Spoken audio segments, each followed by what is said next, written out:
Okay, what do you think your biggest flaw is? I'm fat. Yeah, I agree. These goddamn 4K cameras are not helping, huh? Jesus, man. I was looking at the playback and I'm like, next week I'm going on a goddamn diet. Aren't you already on one? No. Oh, did you stop? I'm just feeling guilty about not being on one. I see. That's step one. Yeah, that's the way Step to do it. 0.5. Yeah. But you did lose a lot of weight. And I put it fucking all back on again. Did you? Well, I don't know. I'm not you didn't. measuring No, you myself. didn't. It's hard. What's the worst part about being fat? Watching yourself on playback of under 4K Panasonic cameras. And what's the feeling? I'm really take up a lot more of the screen than I thought I did. That's not a feeling. That's a thought. I don't know. Deep shame. Deep shame. What about being fat means that you're inherently bad? Because that's what shame is, right? It's like a feeling of like I am bad. Feel like I take too much space physically than I've earned. Is there a way to earn that space? Yeah, by overcompensating. You know, writing silly songs. So I go, hey, listen, I've earned this space. I've earned the extra seat on the plane.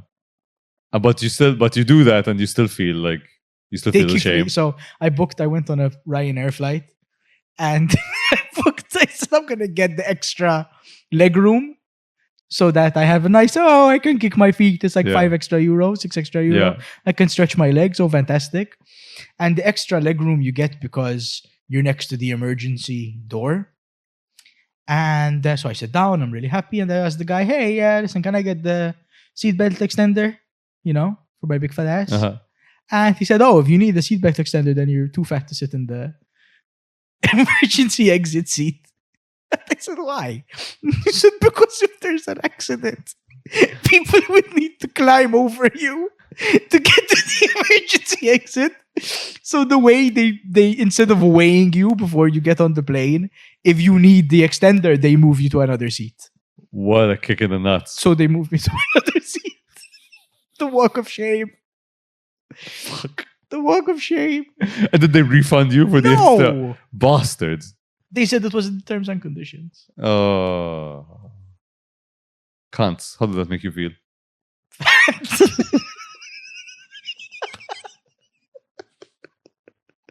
I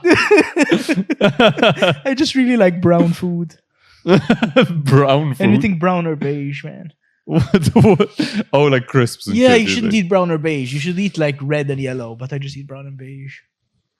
Pasticci, pizza, fried chicken, bread. It's all the same color. Yeah. Sometimes I look down at my plate and it's just like shades of brown and beige. We had some green. We had some white or red, you know. I love a castatella siciliana for the green.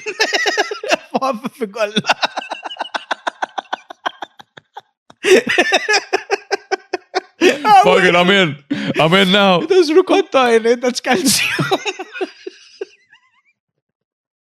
I think this is called displacement. The amount this is me talking about, you've unzipped me, okay? You've unzipped me. And I don't even go to therapy, so this is You don't go to therapy? I really you should. I really should. You really should.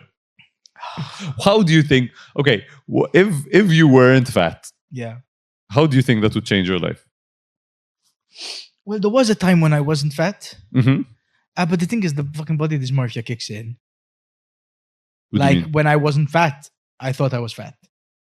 Okay. So I still had super low self-esteem, and it was only after the fact that I look back, I'm like, I wasn't even fat. That was my chance to be happy and confident. You know? But were you maybe like skinny fat? Yeah, I wasn't buff or anything. I just lost a lot of weight. Fair. But I looked good in photos. I wore M's. Oh, like a medium. Yeah. Oh. It was a medium.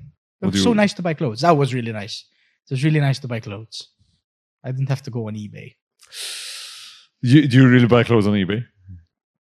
Anyway, we're talking about This is getting too deep into me. We barely talked about your insecurities. Oh, we'll we just turn got it to talk around. about Pokemon for They'll turn it around. So so you were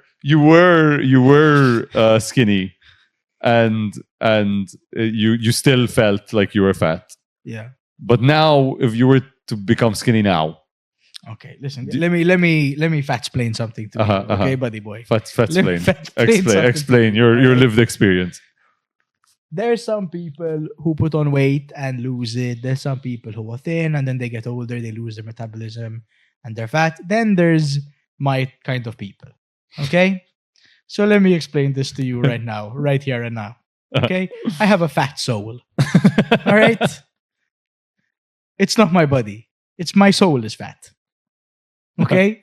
When I go to heaven and we all shed our corporeal form, and we just become ascended spirits, my ascended spirit is going to be a little bit fatter than everyone else's ascended spirit. I know this. Okay? Now, I can name right now all the items in my fridge. Okay? And in the larder. Not only that, but I can name all the items in your fridge and in your larder since the last time I looked. They're probably still the same. They probably are. There's the yogurt. There's the old thing of curry.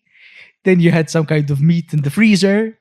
You had another packet of meat in the freezer. And you have some kind of Uncle Ben's. I think you had, because you have a box of quinoa. I do have a box of quinoa. Indeed. Yeah, that covers a large amount of it.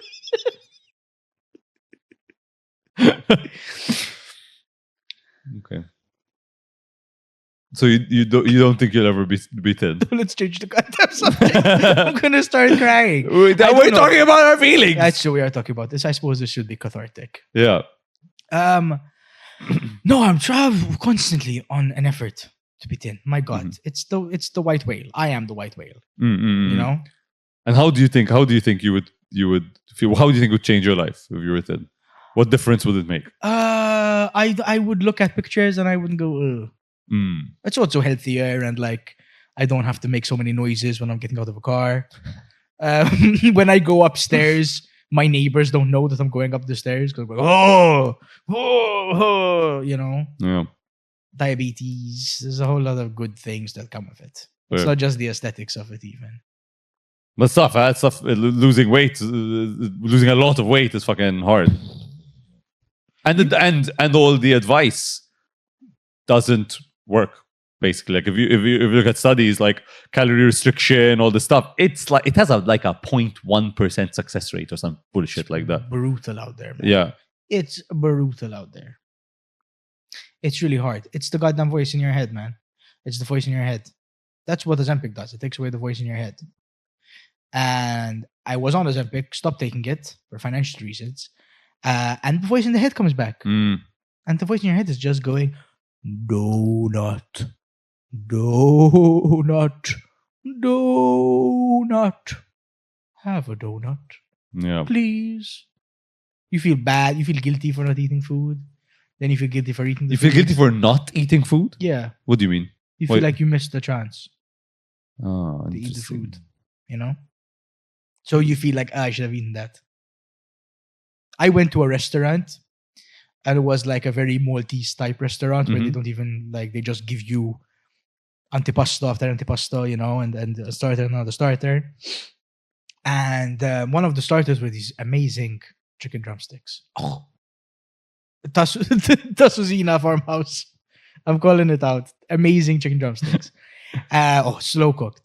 And I'm going to get an erection if I keep talking about them. They gave us these chicken drumsticks. And we're like a long table. So like every 3 or 4 people got this small thing of chicken drumsticks. And I had half one because I shared with my girlfriend. The table, the few seats next to us didn't even touch their chicken drumsticks. But I thought about them the whole time that I was there. The waiter came, took away all the empty plates. And because now he's going to start serving the main course, took away the chicken drumsticks. Now, they were not even my chicken drumsticks. I had my chicken drumsticks. They were of the people next to me who just didn't happen to want theirs. This was a week ago. You see how vividly I painted you that picture? Yes. The regret. I understand. There were times where I was thicker. Hmm. Like I was about 15, 20 kilos of fat heavier. And that does resonate with me. How connected do you think it is with ADHD? Yeah, there's definitely a link. Yeah. Because the worst times it hits is when you're bored, you're not stimulated, you're not doing something. It's something to do with your hands, oral fixation as well. Yeah. It's just like, so chewing gum really helps me, for example, because I just want to be chewing something. I chew all my pens, something to fiddle, something to touch. It's also Freudian Thanatos kind of drive. Freud has two drives, basically, the libido and the thanatos. One is like the life drive and one is the death drive. I feel like eating is also satisfying a death drive because you're destroying something. It's satisfying in the way that smashing a plate on the floor would feel kind of cathartic. Interesting. If you're angry and you smash a plate on the floor, you're a little less angry now because you destroyed something. And eating is kind of binging. If you're binging, it's not about taste, it's about destruction. Like no one who binges would ever binge on soup. It's food, but you can't chew it. You can't bite it. You can't destroy it. And how much is it that you think that there's like you're kind of cursed with these feelings of like shame and guilt, and you just found that like, ooh, I can get rid of it if I just eat. Like this covers the feeling of shame and guilt. Is that it? It doesn't even cover the feeling because you're guilty while you're eating as well. So while you're eating the donut, you're thinking, I shouldn't be eating the donut. Yeah, I know what you mean. So it's kind of self-destructive. It's a bit masochistic. Yeah, I'm basically relating right now, but what I would do is like I had a multi-pronged approach. So my move would be play a video game, one screen. Yeah. Second screen, have a show. Yeah. Be smoking a joint. Yeah. And be eating something. That was bliss for me. So this binging is very much this kind of thing. The only thing I would change is instead of the video game, have my Bluetooth headphones in so that I can be mobile. I can be on the move. Put on some video essay that I am not listening to, or music that I don't hear, and eat food that I don't taste. And it is like sensory deprivation. Because all of your senses are fulfilled and none of them are. Yeah. And you lose time. It's akin to heroin. But it's very Thanatos, you're right. You're just like, let's just fucking get through this. Oftentimes this also is at night. Yeah. And with the lights off so that God can't see you. Yeah. But there's like there's a weird thing where you're like, because I know what you mean. You're feeling guilty while you're doing it. You're still feeling the shame and the guilt. But then, what are you doing it for? What's the like what's kind of a little bit hate yourself. Yeah, and what else are you gonna do? I guess you have nowhere else to put these emotions. Drop a fucking truth bomb on your ass. The guilt is preferable to the boredom. Yeah. Because boredom is a real motherfucker. But is it that you're actually feeling the guilt, or you're just running away from the guilt? And that's what it is. It's like, yeah, if I were to let myself be bored, I would actually feel this shame. I would actually feel this guilt. Yeah. Whereas if I'm doing this, all right, the guilt and shame is like over here. Yeah. But I'm going to put myself here in the food, in the joint, in the thing, and it's fine. It's over here. It's over here. It's opening over here. a new tab. Yeah. The old tab isn't closed. but you do see the little bookmark in the corner. Yeah. My dad describes it as having a rat in the back of your head nibbling, and you're like, don't think about the rat. Don't think about the rat. But he's always there. It is kind of He's here, always right? nibbling. It does It feel is like it's here. absolutely here. Yeah. It is absolutely here. And where does shame come from? It's a very old emotion. Yeah. Here, no? I You would feel wouldn't it. annoy the neurologist by saying it comes from the cerebellum, because classically the cerebellum is more about fine motor movements. Okay. However, the deep brain, yes, the basal ganglia, is all habit forming and very old, and that is in the middle of your head. Okay. Interesting. Which, if you're thinking consciously with your forebrain or your prefrontal cortex, then yeah, it would feel behind that. Certainly behind your eyes.